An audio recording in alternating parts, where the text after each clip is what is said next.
Assalomu alaykum hamkor do'stlarimiz. Yana yangi mahsulotlarimiz tayyor bo'ldi. Paragenerator MBA brend ostida ishlayotgan mahsulotlarimizdan biri.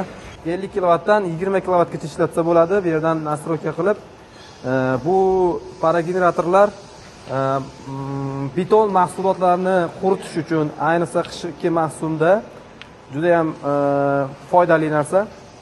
Xo'p, qanaqa holatlarda ishlatilinadi? Parageneratorimiz 50 kilovat.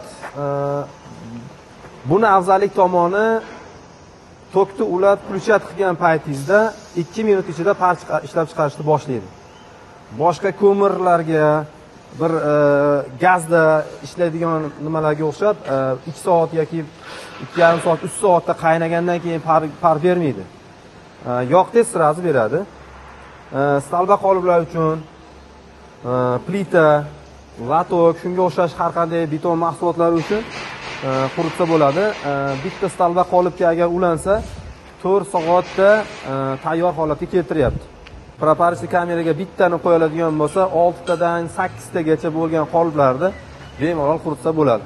10 metrga, yo'q, adashdim, 12 metrga 3 metrlik proporsiya kamerani ichiga bir dona o'rnatilsa, 6 tadan 8 tagacha beton mahsulotlarni bemalol qurita oladi. Do'stlar, har qanday beton mahsulotlar ishlab chiqaradigan korxonalarni taklif qilamiz.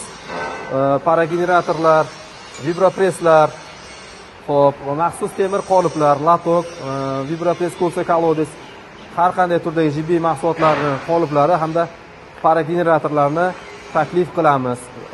Faqat buyurtma asosida ishlaymiz. Hammaga rahmat, sog' bo'linglar, salomat bo'linglar.